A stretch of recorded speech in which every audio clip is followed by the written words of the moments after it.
விழாவின் நிறைவு நாள் நிகழ்ச்சி சென்னை ஜவஹர்லால் நேரு உள் விளையாட்டு அரங்கில் நடைபெற்றது.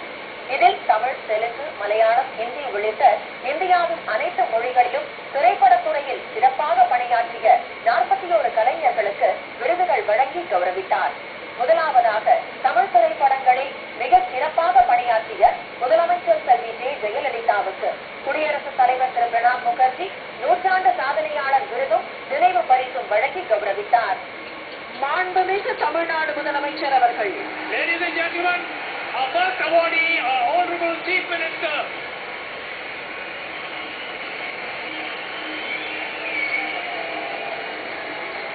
A standing ovation for our Honorable Chief Minister.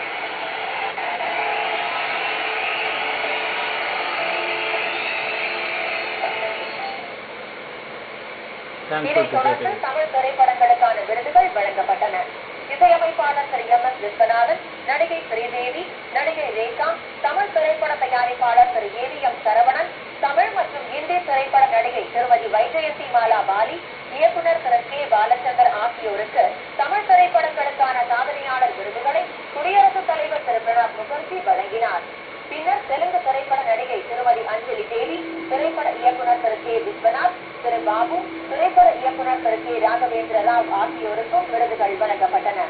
Kannada திரைப்பட நடிகர் ராஜ்குமாரின் மனைவி பர்வதம்மாள் ராஜ்குமார், திரைப்பட தயாரிப்பாளர் திருமதி பாரதி விஷ்ணுவர்தன், நடிகரும் இயக்குநருமான திரு அம்பரீஷ், இயக்குநர் திரு ராஜேந்திர சிங் பாபு, இயக்குநர் திரு துவாரகீஷ், தயாரிப்பாளர்கள் திரு வி ரவிச்சந்திரன், திரு ஆர் வீரண்ணா ஆகியோருக்கு கன்னட திரைப்படங்களில் சிறப்பாக பணியாற்றியதற்கான சாதனையாளர் விருது வழங்கப்பட்டது. பழம்பெரும் மலையாள நடிகர் திரு மது, திரைக்கதை ஆசிரியர் மற்றும் எழுத்தாளர் திரு அடூர் கோபாலகிருஷ்ணன், தயாரிப்பாளர் திரு சந்திரன், திரு குர்சாகோ கோபன் மற்றும் மலையாள நடிகர்கள் மம்முட்டி மற்றும் மோகன்தாஸ் ஆகியோருக்கு மலையாள திரைப்படங்களுக்கான சாதனையாளர் விருதை குடியரசுத் தலைவர் திரு பிரணாப் முகர்ஜி வழங்கினார். இதைத் தொடர்ந்து இந்தி திரைப்படங்களில் சிறப்பாக பணியாற்றியவர்களுக்கான விருதுகள் வழங்கப்பட்டன. நடிகர் திரு அமிதாப் பச்சன், இயக்குநர் திரு வி சாந்தாராம், நடிகர் திரு ராஜ்குமார், இயக்குநர்கள் திரு ரமேஷ் பிப்பி, திரு கமல் பார்ஜாத்தியா, திரைப்பட வெளியீட்டாளர் திரு வினய்குமார் கும்ளே, பாடலாசிரியர் மற்றும் திரைக்கதை எழுத்தாளர் திரு ஜாவித் அக்தர் ஆகியோருக்கு குடியரசுத் தலைவர் திரு பிரணாப் முகர்ஜி விருதுகள் வழங்கி பாராட்டினார். மராத்தி மொழி நடிகர் திரு ரமேஷ் தியோ, நடிகை திருமதி சீமா தியோ ஆகியோருக்கும் சாதனையாளர் விருது வழங்கப்பட்டது. பெங்காலி மொழி திரைப்படங்களில் சிறப்பாக பணியாற்றிய இயக்குநர் மற்றும் நடிகை அபர்ணா சென், இயக்குநர் திரு கௌதம் கோஷ், நடிகர் திரு பிரசாந்த் சாட்டர்ஜி ஆகியோருக்கு குடியரசுத் தலைவர் திரு பிரணாப் முகர்ஜி விருதுகள் வழங்கினார். இதையடுத்து குஜராத்தி திரைப்பட நடிகர் திரு நரேஷ் கனோடியா, பஞ்சாபி திரைப்பட நடிகை பிரீத்தி சப்ரு, ஒடியா திரைப்பட நடிகர் திரு உத்தம் மஹெந்தி, போஜ்பூரி மொழி நடிகர் திரு மனோஜ் திவாரி மற்றும் அசாமி திரைப்பட நடிகை ஜரீஃபா வஹீத் ஆகியோருக்கும் குடியரசுத் தலைவர் திரு பிரணாப் முகர்ஜி விருதுகள் வழங்கி கௌரவித்தார். இந்திய திரைப்பட நூற்றாண்டு விழாவின் நிறைவு நாள் நிகழ்ச்சியில் பங்கேற்பதற்காக இன்று வருகை தந்த குடியரசுத் தலைவர் திரு பிரணாப் முகர்ஜியை சென்னை விமான நிலையத்தில் ஆளுநர் டாக்டர் ரோசையா, முதலமைச்சர் செல்வி ஜெயலலிதா ஆகியோர் பொன்னாடை அணிவிக்கும் மலர் கொண்டுகள் வழங்கியும் வரவேற்றனர்.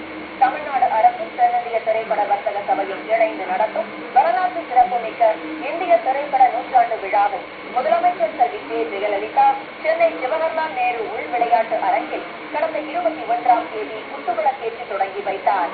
இந்திய திரைப்பட நூற்றாண்டு விழாவின் நிறைவு நாள் நிகழ்ச்சிகள் நேரு உள் விளையாட்டு அரங்கில் இன்று மாலை தொடங்கின. இவ்விழாவில் தலைமை விருந்தினராக பங்கேற்பதற்காக குடியரசுத் தலைவர் திரு பிரணாப் முகர்ஜி இன்று பிற்பகல் சென்னை வந்தார்.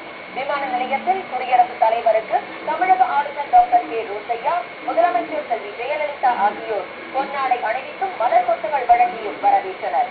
இதனைத் தொடர்ந்து தமிழக அமைச்சர்கள், சென்னை மாநகர மேயர், தமிழக அரசு தலைமை செயலாளர், தென் பிராந்திய ராணுவ தளபதி, தமிழக காவல்துறை தலைமை இயக்குநர் ஆகியோர் குடியரசுத் தலைவருக்கு மலர் கொட்டுகள் வழங்கி வரவேற்றனர்.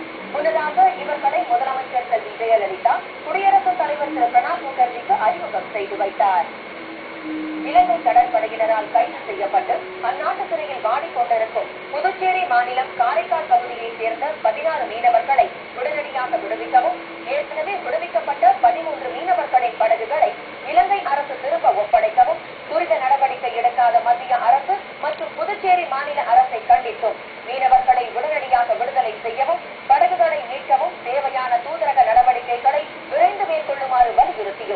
புதுச்சேரி மாநில அஇஅதிமுக சார்பில் நாளை மறுநாள் காரைக்கால் மாவட்ட ஆட்சியர் அலுவலகம் எதிரில் மாபெரும் கண்டன ஆர்ப்பாட்டம் நடைபெறும் என முதலமைச்சர் செல்வி ஜெயலலிதா அறிவித்துள்ளார்.